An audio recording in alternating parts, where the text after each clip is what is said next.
Mateus capítulo 27, verso 46, verso 45 e 46.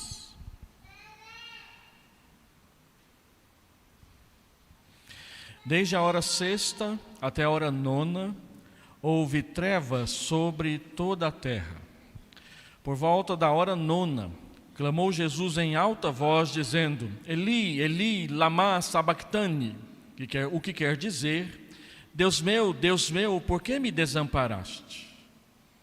Oremos. Senhor, fala conosco por meio da Tua palavra, aplica ao nosso coração a vontade do Senhor.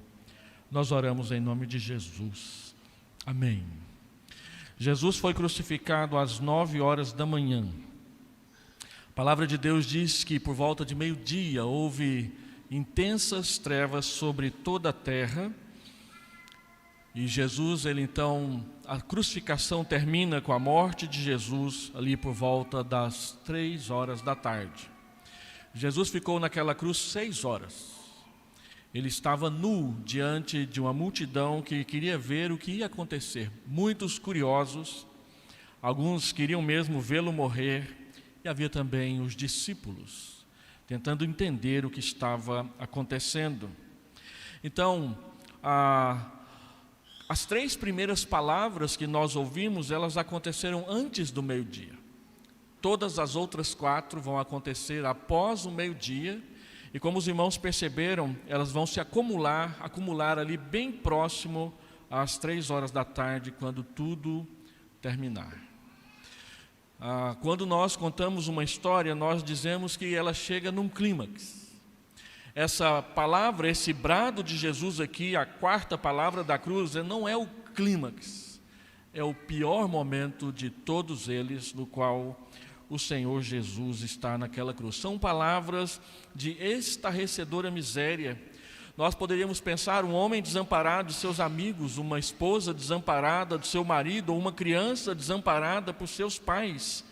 Mas um homem desamparado por Deus, como imaginar algo assim? Segundo, essas são palavras de inigualável sentimento, porque elas marcam, como eu disse, o ponto mais baixo da crucificação, que é o momento em que o Senhor Jesus percebe o abandono do Pai. E terceiro, são palavras do mais profundo mistério. O Deus que não desampara ninguém, nem o seu povo, Ele desampara o seu Filho na cruz, morrendo por nossos pecados ali. Então, na visão de Mateus, o Rei está na cruz. O Messias prometido, esperado, o descendente de Davi que havia nascido para reinar, o mestre que ensinava com as palavras mais profundas e com profunda autoridade, porque eram verdadeiras, como as do Sermão do Monte, nesse próprio livro, as parábolas do reino, no capítulo 13, aquele em quem as escrituras se cumpriam fielmente, esse mesmo está pendurado de forma maldita naquela cruz do Império Romano. E essa é a 4ª grande ironia da cruz. Nós meditamos nisso essa semana nas devocionais da manhã. O homem que é zombado como rei é o rei. O homem que está pendurado na cruz totalmente sem poder é o mais poderoso de todos. O homem que não pode salvar a si mesmo está ali salvando os outros. E por fim, a grande 4ª ironia da cruz, o homem que clama em desespero, na verdade, ele confia em Deus.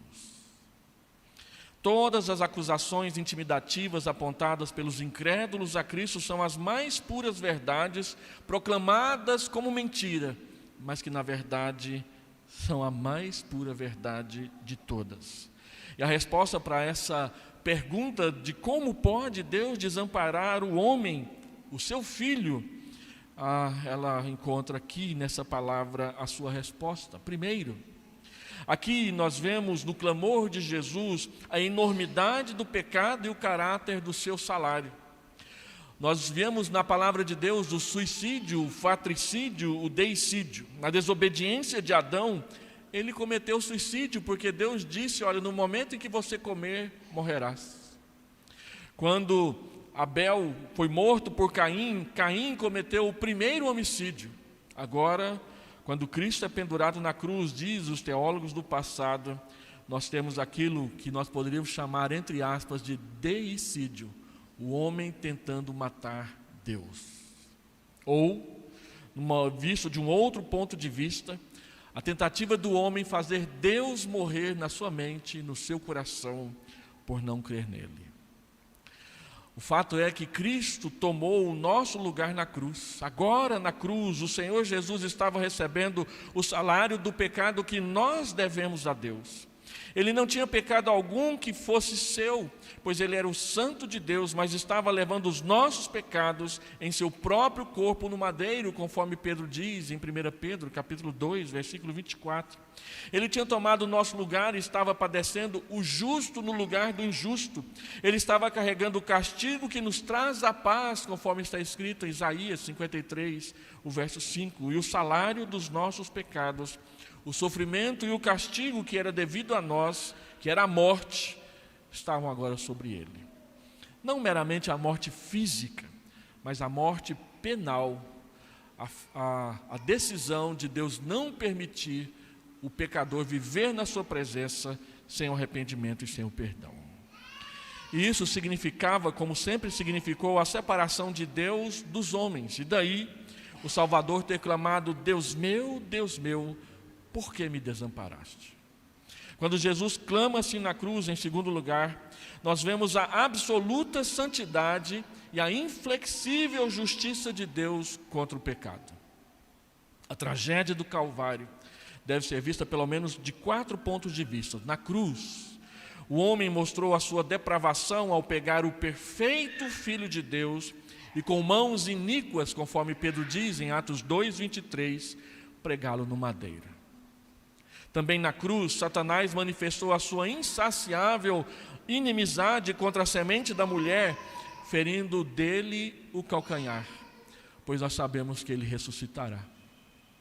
Também a palavra de Deus nos mostra que na cruz o Senhor Jesus morreu o justo pelos injustos, para que pudesse nos trazer a paz e nos levar a Deus novamente. E por fim, na cruz Deus exibiu a sua santidade e satisfez a sua justiça, derramando sobre ele a ira que ele deveria derramar sobre nós. Pois a Bíblia diz que ele foi feito pecado no lugar de nós. Na cruz, então, como em nenhum outro lugar, nós vemos a infinita malignidade do pecado e da justiça de Deus, a divina punição. Na cruz, pois, a justiça divina foi satisfeita e a sua santidade foi reivindicada. Quando Jesus clama: Deus meu, por que me desamparaste? Nós podemos ver em terceiro lugar que a base da nossa salvação é exatamente esta: o Filho de Deus se entregando por nós. Não somos nós que nos salvamos a nós mesmos, é Ele quem nos salva pelo que fez naquela cruz. Então a cruz mostra que Deus é santo e, por conseguinte, Ele não aceita conviver com o pecado. Ele é justo e, portanto, julga o pecado em qualquer lugar onde ele for encontrado. Na cruz, Deus providenciou a substituição, o justo padecendo pelo injusto. Mas Deus também é amor, nós sabemos. Ele se deleita na misericórdia e, em consequência, a infinita sabedoria dele teceu e arquitetou um meio pelo qual a justiça poderia ser satisfeita e a misericórdia poderia ser praticada livremente sobre os pecadores. Ele cobrou em Cristo a justiça e derramou sobre nós a misericórdia. Foi assim que ele fez. Ele escolheu fazer assim por amar você. O próprio Filho de Deus foi selecionado para ser o substituto, porque ele era o único que poderia satisfazer os requisitos. Só ele poderia manter-se de pé diante de Deus sem pecado. Somente um podia levar a maldição e ainda ressurgir como vitorioso no final, pois ele diz: eu posso entregar a minha vida espontaneamente e depois eu posso pegar de volta. Jesus disse isso. E os irmãos vão ver no final, na última palavra, que não é a morte que o vence e ele deixa cair a sua cabeça. ele se inclina lentamente entregando a si mesmo para ela. Quando nós olhamos a palavra do Senhor, nós podemos ver que somente Jesus Cristo, podia suportar toda a ira vingativa e justa de Deus sobre o pecado, glorificando a lei e torná-la digna de honra. Somente podia suportar que o seu calcanhar fosse ferido por Satanás e, contudo, naquela ferida, destruí-lo, pois ele tinha o poder da morte. Deus sustentou que era poderoso, diz o Salmo 89, 19, que era ninguém menos que o companheiro do Senhor, o resplendor da sua glória, a expressa imagem da sua pessoa, como está em Hebreus capítulo 1, verso 3. Desse modo, vemos que o amor ilimitado, a justiça inflexível e o poder onipotente combinaram-se todos para tornar possível a salvação daquele que crê, você e eu. Na cruz, todas as nossas iniquidades, todos os nossos pecados foram colocados sobre Cristo e, portanto, o julgamento divino recaiu sobre Ele. Não havia nenhum meio de transferência de pecado sem também transferir a pena. Tanto o pecado quanto a sua punição foram transferidos para o Senhor Jesus. Na cruz ele estava fazendo o que a Bíblia chama de propiciação pelos nossos pecados. E a propiciação é algo que é feito apenas para com Deus. Quando a Bíblia fala que Jesus Cristo pagou os nossos pecados, a Bíblia diz que ele expiou os nossos pecados. Quando a Bíblia diz que Jesus Cristo satisfez a justiça de Deus, ela diz que ele propiciou os nossos pecados. Essa é a diferença. A expiação diz respeito a nós, a propiciação diz respeito a Deus. A propiciação torna Deus propício a nós, pecadores. E é isso que aquele publicano entendeu quando foi ao templo orar e ficava batendo constantemente a mão no peito, dizendo: "Sê propício a mim, pecador. Que esse cordeiro morto aí no altar seja por mim, seja para mim." Foi isso que Jesus Cristo fez.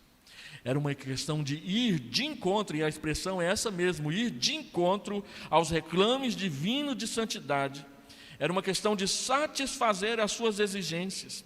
Não foi só o sangue de Cristo vertido por nós como expiação, mas também foi o sangue de nós vertidos como propiciação pelos nossos pecados. Ele se entregou a si mesmo por nós em oferta e sacrifício a Deus, em cheiro suave e agradável ao Senhor. Efésios capítulo 5, versículo 2. Dessa forma, isso foi prefigurado na memorável noite da Páscoa lá no Egito. O sangue do Cordeiro deve estar onde o olho de Deus possa vê-lo. Lá na Páscoa, nas vergas das portas, lá na cruz, para que nós pudéssemos ser salvos. Porque ele disse: "Vendo o sangue, passarei por cima de vós." Êxodo capítulo 12, versículo 13. Então aqui na cruz está a base da nossa salvação. Os nossos pecados foram levados por Cristo na cruz. As reivindicações divinas contra nós foram plenamente satisfeitas. Por isso dizemos que o sacrifício de Cristo é suficiente para perdoar os nossos pecados. Ele não precisará fazer outro, só este. E por fim, em quarto lugar, quando Jesus clama: Deus meu, por que me desamparaste?" A suprema evidência do amor de Cristo por nós está ali estampada nas suas palavras e no que Ele fez. A grandeza do amor de Cristo pode ser estimada somente quando estamos aptos a medir, a mensurar o que estava envolvido no dar a sua vida em resgate por nós. Ninguém tem maior amor do que este, diz Jesus em João 15, 13, de dar a alguém a sua vida pelos amigos. Isso significava muito mais do que a morte física, mesmo que essa fosse a indizível vergonha e de indescritível sofrimento. Significava que Ele tinha de tomar o nosso lugar e ser feito pecado por nós. Mas na cruz, as nossas iniquidades foram todas postas sobre Ele. E contudo Ele de bom grado sofreu por nós. Por quê? A resposta é uma só: porque Ele nos amou. Porque Ele te amou. Ele não saiu de lá. como havia amado os seus, a Bíblia diz, Ele os amou até o fim. Mais ainda, a grandeza do amor de Cristo por nós pode ser avaliada apenas quando somos capazes de medir a ira divina que foi derramada sobre Ele. Era disso que a sua alma se esquivava. O que isso significou para ele, o que custou para ele, pode-se saber em parte no minucioso exame do Salmo 22 e do Salmo 69. Falando com antecipação, o próprio Senhor Jesus, pelo Espírito Santo, clamou através de Davi, lá no Salmo: livra-me, ó Deus, pois as águas entraram até a minha alma, atolei-me em profundo lamaçal, onde se não pode estar em pé. Entrei na profundeza das águas, onde a corrente me leva. Estou cansado de clamar, secou-se minha garganta, os meus olhos desfalecem esperando o meu Deus. Tira-me do lamaçal e não me deixes atolar. Seja eu livre dos que me aborrecem e das profundezas das águas. Não me leve à corrente das águas e não me sorva o abismo, nem o poço cerre a sua boca sobre mim. E não escondas o teu rosto do teu servo, porque estou angustiado. Ouve-me depressa, aproxima-te da minha alma e resgata. Livra-me por causa dos meus inimigos. Bem conheces a minha afronta e a minha vergonha, e a minha confusão diante de ti estão todos os meus adversários. Afrontas me quebrantaram o coração. Estou fraquíssimo. Esperei por alguém que tivesse compaixão, mas não houve nenhum. E por consoladores, mas não os achei. É disso que diz: Deus meu, por que me desamparaste? Então aqui tinha amor incomparável e imensurável. Por isso, quando o Senhor Jesus diz a Deus: Senhor, se puderes, se quiseres, passa de mim este cálice. É desse momento, dessa hora, que ele estava falando. Mas não era possível que o seu povo fosse salvo a menos que ele bebesse até a última gota daquele copo da desgraça e da ira. E porque não havia nenhum outro que podia bebê-lo, ele foi lá e fez. Bendito seja o seu nome. Onde o pecado havia trazido o homem, o amor trouxe o Salvador. Vamos cantar ao Senhor. Hino 267, o precioso sangue de Jesus. Ao som dos instrumentos, ficamos de pé.